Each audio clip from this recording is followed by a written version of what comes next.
자, 별똥 떨어진데 윤동작품 같이 보도록. 항상 시의 초반부 이렇게 촉발하는 부분이라고 말씀드렸었고, 촉발하는 부분에서 세팅을 하는데 여기서는 시간적 배경으로 세팅을 했습니다. 자, 그럼 윤동주 작품에서 항상 이제 나오는 부분들인데, 시간적 배경이 밤이다 보니까 내면에 집중할 수 있는, 그래서 자아성찰이 시작이 될 수 있는 의미, 그래서 시간적 배경의 의미이자 자아성찰, 내적 성찰의 시간이다라고 정리할 수 있겠고. 자, 그럼 봐봐, 밤을 생각을 해보고 하늘이 푸르다?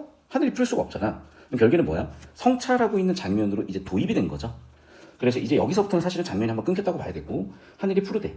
그리고 농해색으로 캄캄하고 별들만 또렷이 빛난데, 잠깐만, 그럼 밤 하늘을 본 걸 수도 있겠네. 여기는 그럼 두 가지 해석이 가능할 것 같아. 첫 번째, 회상일 수도 있겠고, 상상일 수도 있겠고, 말 그대로 밤 하늘일 수도 있겠어. 그럼 밤 하늘에 대한 시각적 묘사를 계속하고 있고. 자, 굳이 정리하자면 또렷또렷이라는 거는 원래 또렷하다가 음성 상징은 아닐 수 있는데, 이렇게 쓰면 음성 상징어 가능성이 생기는 거거든.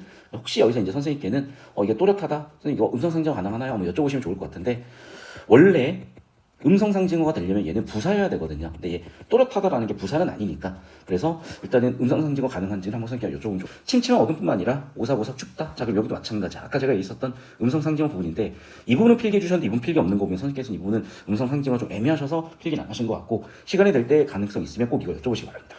계속해서 침침하다는 뭐니? 시각적 묘사고, 시각적 정보고, 오사곱사금 춥다니까 촉각적 정보겠죠. 자, 이 육중한 기류 가운데 자조한다, 자조라는 게 뭐야? 스스로를 비웃는 거고, 스스로 비웃는다 또는 비판이라고 볼 수가 있습니다. 자, 엄밀하게 비판과 자조는 다른 거야. 그런데 스스로 비웃는다는 것은 비판적 의미를 담고 있는 거거든. 그러면 이렇게 정리할 수가 있을 것 같아. 자, 비판이라는 것들 여러 가지가 있을 수가 있는데, 그 중에 예를 들면 웃음이 있을 수가 있어. 그럼 비판과 웃음의 교집합이 바로 뭐다? 자조적이다.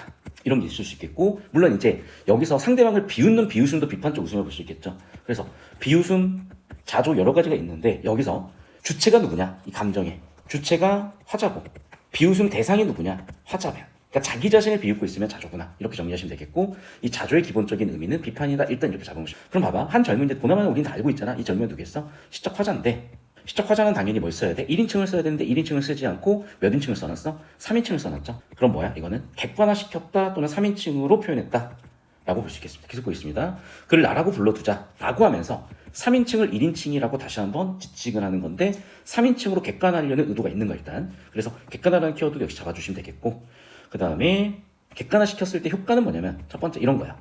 관조적이 될 수 있으니까 좀 더 객관적 평가가 되면서 상황에 대한 정확한 인식이 될 수도 있겠죠. 자, 나는 이 어둠에서 배태되고 이 어둠에 생장있고 어둠에 그대로 생존하고 있대요. 즉 자신의 상황에 대한 성찰이네. 그럼 봐봐, 어둠이라고 했으니까 부정적으로 성찰한 거야. 그러니까 배태, 내가 태어나고 또는 잉태되고 또는 배아 상태에서, 즉 내가 잉태되고 탄생하는 순간부터 어디까지? 성장하고 어디까지? 지금까지도 나는 계속해서 부정적이라는 거고, 우리가 시대 상황을 알고 있으니까 당연히 윤동주 시인은 그 시대 상황을 바탕으로 자신의 삶에 대한 부정적인 시대 환경을 배경으로 봤다면 이렇게. 자, 이제 내가 갈 곳이 어딘지 몰라 허우적거린다라고, 허우적거린다, 방황, 내적 갈등이 있다고 볼 수도 있겠고, 하기는 나는 세계의 초점인 듯 초췌하다라고 자신의 상황에 대해서 힘든 상황을 얘기하고 있습니다. 얼핏 생각하기엔 내가 바닥을 반드시 받들어주는 것도 그렇다고 내 머리를 내려두는 거 아무것도 없든 하다마는 내막은 그렇지도 않다. 그러니까 뭔가 표면적으로 보이는 갈등보다 내막, 내적 갈등이 심하다고 읽으시면 되겠어. 계속해서 나는 도무지 자연스럽지 않다. 그렇죠. 그러니까 누가 나를 대놓고 억압하는 건 아니지만 나의 내적 갈등 자연스럽지 못함이고, 아마도 그 부분은 시대 배경 일제강점기이기 때문에. 다만 나는 없는 듯 하루살이처럼. 왜? 자, 내 자기 자신의 존재감이 지금 없는 상태인가? 일제시대 할 수 있는 게 없으니까 하루살이 존재감이 없다고 읽으시면 되겠고, 허공에 부유하는 한 점에 지나지 않는다처럼 자기 자신을 초라하게 느끼고 있는 거죠. 왜 초라하게 느끼고 있을까? 아까도 얘기했지만은 일시대에 할 수 있는 게 없기 때문에. 자, 그럼 여기까지는 작품 해석을 쭉 했으니까, 자, 마지막까지 볼게요. 이것이 하루살이 경기가 좀 마침 다양할 것인데, 그렇지도 못할 정도로 하루살이보다도 비교했을 때 더 못한 삶을 살고 있는 거죠. 자, 그럼 이제 개념을 잡아볼 건데, 일단 하루살이라는 자연물과 자신의 상황, 자신의 처지를 비교 대조하고 있는 게 첫 번째 보일 거고, 자, 앞에서부터 쭉 한번 잡아볼게. 첫 번째는 시공간적 배경이 있고요. 두 번째, 푸르다, 농해색이다. 이거 전부 다 뭐니? 시각. 동시에 봐봐. 푸르다, 농해색이다. 자, 푸르다는 뭐야? 색채 이미지죠. 자, 농회색이라는 건 회색이잖아. 그러니까 사실 얘는 채도는 없는 거지만 지금 하늘의 색상을 얘기하면서 푸르다에서 왔으니까 채 대비까지는 가능할 수도 있을 것 같아요. 계속해서. 그런데 별들말은 또렷이 빛난다. 그럼 여기서 있는 별들은 그 캄캄한 상황에 빛나고 있는 거니까 이상이라고 해석하실 수도 있을 것 같고, 대조라고 해석하실 수 있을 것 같아요. 침침한 어둠, 육중한 기류. 봐봐. 육중하다는 뭐야? 무게감을 느껴줘야 되는 거. 무게감 어떻게 느끼는 거지 우리가? 촉각으로 느끼는 겁니다. 반면에 여기 나와 있는 춥다는 아까도 얘기했지만은 촉각이고 침침하다는 시각 정보도 읽어봤고요. 자 계속해서 나는 이 어둠에 배태되고 자 계속해서 지금 반복되는 게 이제 보이실 거고요. 뭐뭐 하고 자 나는 도무지 자연스럽지 못하다는 자신의 상황을 얘기한 다음에 하루살이처럼 뭐 하고 있어? 지규법. 그 다음에 이것이 하루살이처럼 경쾌하다면 이유가 있고 마침 다행일 텐데 그렇지도 못하는구나. 자 여기서 이제 어떤 학생들은 이게 선생님 의인법 아닌가요? 라고 물어볼 수도 있거든. 한번 생각을 한번 해보자. 이게 의인법이 있는지. 하루살이처럼 허공에 부유한다 라는 거는 의인화를 시키지 않아도 얼마든지 가능한 묘사가 되겠죠. 자 두 번째, 하루살이처럼 한 점, 즉 나의 존재를 점에다가 비유해놨잖아. 그러면 나의 존재는 여러 가지 의미가 있을 텐데 최소한 점에다 비유했으니까 최소한 여기에는 비유는 있는 거야. 나의 존재가 어떻다? 점과 같이 되게 작고 초라하다라고 읽었으면 그 속성을 얘기한 거잖아. 여긴 당연히 대유법이 될 수도 있을 거고 속성을 얘기했으니까 환유법이 될 수도 있습니다. 하루살이와 비교 대조하는 포인트도 보였을 거고. 근데 봐봐. 하루살이처럼 경쾌하다. 이 경쾌라는 거는 내가 느끼는 감정일 수도 있고 하루살이의 감정일 수도 있는 거거든. 그러면 화자의 감정이라고 본다면 객관적 상담물인 거고 하루살이의 감정이라고 본다면 얘는 의인화가 되는 거지. 그런데 아마 여기서는 객관적 상담물로 읽을 가능성이 더 크니까 의인화보다는 객관적 상담물로 읽으시고 학교 선생님 필기에 뭐 의인화가 있었으면 그 점 보시면 되겠어요. 자, 이 점의 대칭. 이 점은 지금 현재 나의 위치죠. 그럼 나의 위치와 대칭 정반대에 있겠죠. 또 다른 밝음의 초점이 도사리고 자 그럼 밝다라는 거니까 이상이지. 그러니까 나의 부정적 현실과 대립되는 이상적 현실이 있을 거고 덥석 움켜쥐었으면 잡힐 듯도 하는 그런 것들. 그래 나는 이상을 향해 가고 싶다는 그런 얘기를 하고 있는 거야.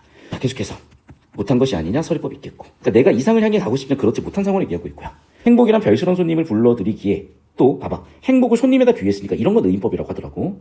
또 다른 한 가닥 구실을 치르지 만들까 보다 라고 추측을 하면서 이 밤이 나에게 있어.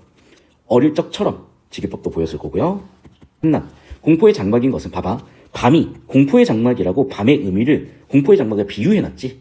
자, 그럼 봐봐. 밤이라는 건 시간적인 것이고 이게 추상적 개념이었다면 장막이라는 건 눈에 만져지는 구체적인 걸 표현했으니까 구체화 또는 이걸 뭐라고 한다? 형상화라고 할 수도 있겠다. 흘러간 전설이다라고 A는 B다라고 은유하고 있죠.